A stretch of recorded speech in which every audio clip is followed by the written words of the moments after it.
This is how it begins. Awful breakup happening beside me in cafe. No, no, no, no. And then the next tweet, her. I think we would have known each other better by now. Him, I don't even know myself. Her, maybe that's the problem. Next tweet, she has her coat on. Next tweet, he's leaning forward. On what? I can't read my writing.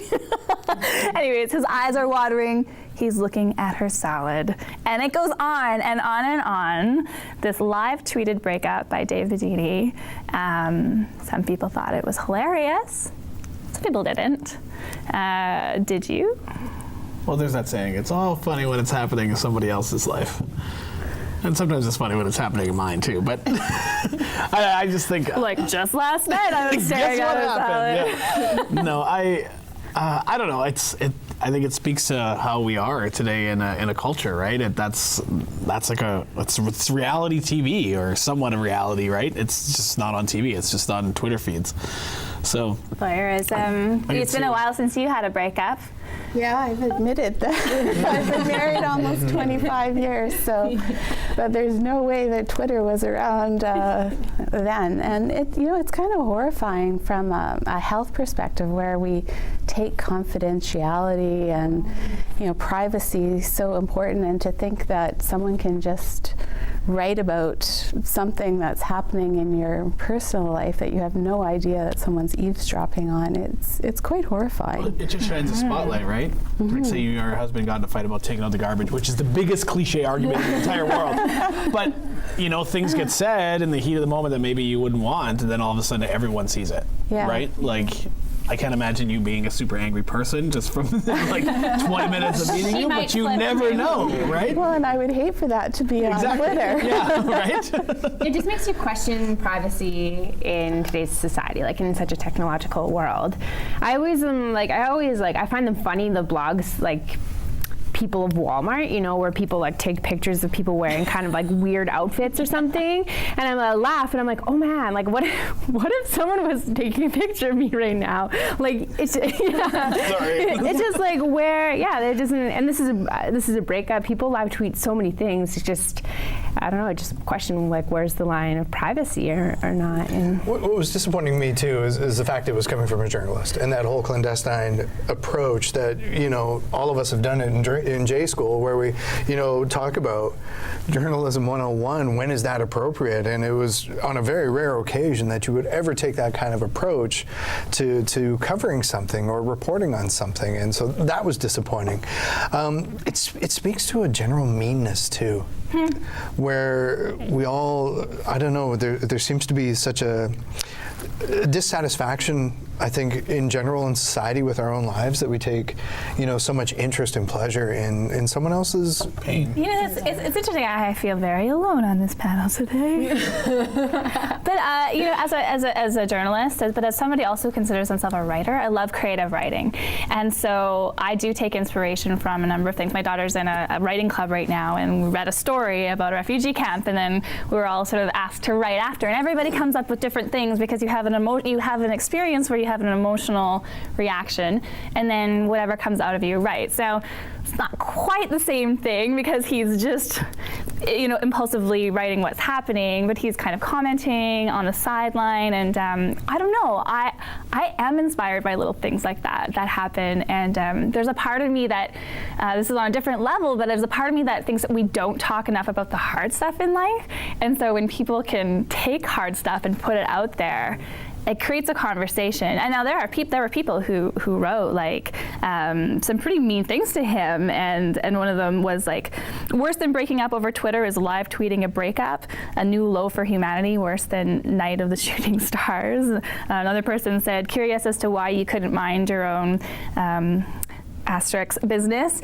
Congrats on ruining these two people's lives, quite the hero. So, there's a lot of people standing up for that privacy.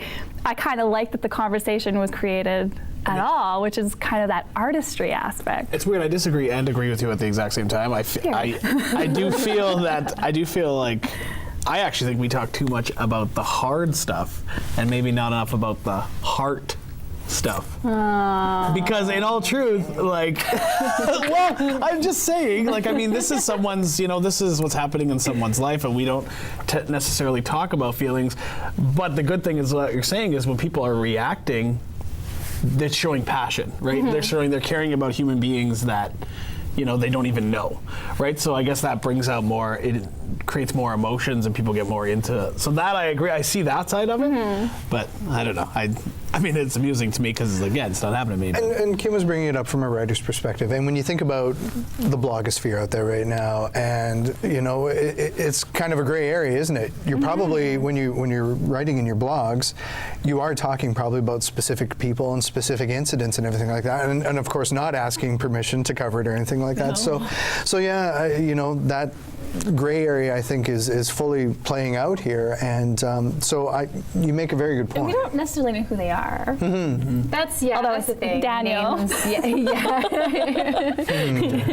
But still, if you're that person and you see, you know that that's you. That doesn't feel good, does it? It's out there too. Like, what would you feel like if it was? I don't have kids, but if you were a parent and your son or daughter or son or no one came home and expressed that this happened to them, like in the high school, and then it was. And maybe it was all over some chat room. No one has chat rooms anymore. But like on Facebook or Twitter, like how would you react to that? Yeah, well, and not only that, if suddenly someone finds out that that's you may not know that that's happened, and all of a sudden something that's anonymous is not anonymous anymore.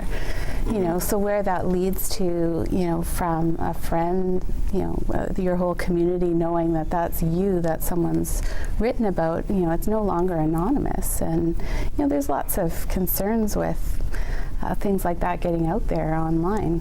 Really worry about some of these things. And it's so interesting, you go on Twitter and Facebook and see how many people who are living out their personal lives just on their own. They don't need a journalist to do it for them. I find it real. I was just actually a really good friend of mine who had just posted that her husband had been cheating on her, that she just found this, and she sprayed this out on Facebook, and I just... It's a gut reaction. You don't think through the consequences. It's not just personal lives, though. I read an article online the other day that police service somewhere in the U.S. announced that they're going to live tweet a sting that was happening, like a sting operation. And then, so they did the sting operation and they didn't make any arrests, and they think that it was because they had said and advertised that they were going to be doing right this. Beside the tree with the red but they said in the future they plan on live tweeting it. Weird. Yeah. What a weird world. Is social media heading for a small implosion? Like, will it one day be rejected by even people younger than us one day? When that pressure to be out there and on it at all times, will it just get to the point where it gets rejected? That's the new era that we'll be looking toward. Yeah. Big discussions today, guys. Thanks so much for 3 great segments. Thank you so much, Dr. Corbis, for coming on and providing some great insight into the other topics as well, but also for the great information on vaccinations. And thanks very much for having me. And you'll be back. She said it. We have it on tape. Love to be back. Have a great week, everybody.